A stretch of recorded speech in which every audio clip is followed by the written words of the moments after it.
রাসূলুল্লাহ সাল্লাল্লাহু আলাইহি ওয়াসাল্লাম বলেছেন যে তোমাদের সামনে এমন একটা দিন আসতেছে, তোমাদেরকে কাফেররা, তোমরা যেভাবে দস্তরখানা বিছিয়ে তোমরা মেহমানকে রাখো খাবার খাওয়ার জন্য, কাফেররা তোমাদেরকে এইভাবে মারার জন্য ডাকবে। তখন সাহাবায়ে কেরাম জিজ্ঞাসা করছেন, ইয়া রাসূলুল্লাহ, তখন কি আমরা সংখ্যায় কম থাকবো না বেশি থাকবো? রাসূলুল্লাহ সাল্লাল্লাহু আলাইহি ওয়াসাল্লাম বলেছেন যে না, তোমরা সংখ্যায় কম থাকবে না, তোমরা সংখ্যায় বেশি থাকবা, কিন্তু তোমাদের অবস্থা হবে সমুদ্রের মধ্যে ভাসমান ফেনার মতো। সাহাবায়ে কেরাম জিজ্ঞাসা করেছেন, ইয়া রাসূলুল্লাহ, এই অবস্থা কেন হবে? বলছে তোমরা দুনিয়াকে আঁকড়ে ধরে থাকবা, মৃত্যুকে ভুলে যাবা, তোমরা কৃষিকাজের ভিতরে লিপ্ত হবা, তোমরা জিহাদকে ছেড়ে দিবা। যে হাদিসটা আমার প্রিয় ভাই কিছুক্ষণ আগেই বলে গেলেন, আমাদের জীবনের সাথে হাদিসটা মিলাই। আজকে আমরা দুনিয়াকে এত বেশি পছন্দ করি, কখনো মরতে চাই না। আজকে দুনিয়াকে এত বেশি পছন্দ করি, আল্লাহর দিন মেনে চলতে চাই না। আজকে দুনিয়াকে এত বেশি পছন্দ করি যে আমার অসহায় মজলুম ভাই বোনের জন্য আমি আমার জবানটাকে উচ্চবাচ্য করতে পারি না। আমি এমন অবস্থায় আমার জীবন যাপন করি, আমার পরিবারের জন্য খাবার মজুদ আছে, আমার সংসারের জন্য খাবার মজুদ আছে, আমার বাচ্চার দুধ মজুদ আছে,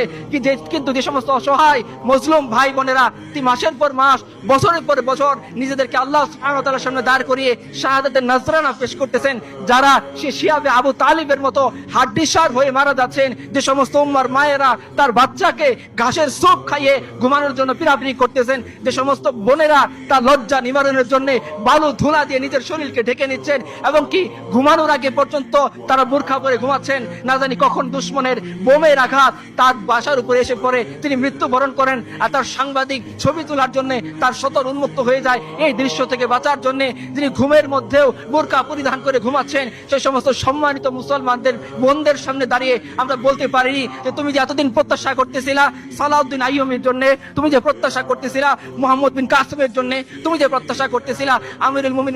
মুমিনিন উমর ইবনে খাত্তাবের জন্য, হ্যাঁ আমি আমিরুল মুমিনিন উমর ইবনে খাত্তাব হতে পারিনি, হ্যাঁ আমি মুহাম্মদ বিন কাসিম হতে পারিনি, হ্যাঁ আমার মুরদ নাই সালাউদ্দিন আইয়ুবী হতে পারিনি, কিন্তু আমি আল্লাহর গোলাম তো, তোমার ভাই তো, তোমারই কোনো মায়ের সন্তান তো, তোমার কষ্ট দেখে আমি সহ্য করতে পারিনি, তোমার ভিডিও আমাকে আমার ওয়াইফের কাছে শান্তিতে থাকতে দেয়নি। আমিও হানজালার মতো বিবির সাথে শুয়েছিলাম, কিন্তু যখন ডাক এসেছে যে তোমাকে মুক্ত করতে হবে, আমি বিবির সাথে ফরজ গোসলত অবস্থায় আর দেরি করিনি, তোমার ডাকে সাড়া দিয়ে আমি চলে এসেছি তোমাকে মুক্ত করার জন্য। আমার কাছে কিছুই ছিল না, কিন্তু তোমাদের নেতা ইয়াহইয়া সিনওয়ার রাহমাতুল্লাহি আলাইহি শিখিয়ে গিয়েছেন যে জালিমের সাথে মোকাবেলা করার জন্য ট্যাঙ্কের দরকার নাই, জালিমের সাথে মোকাবেলা করার জন্য মিসাইল পাওয়ারের দরকার নাই, জালিমের সাথে মোকাবেলা করার জন্য আমাদের মার্কাবা ট্যাঙ্কের দরকার নাই। ইয়াহইয়া সিনওয়ার সেই লাঠিটাকে কুড়িয়ে আমি তোমাকে বাঁচানোর জন্য তোমার কাছে চলে আসছি।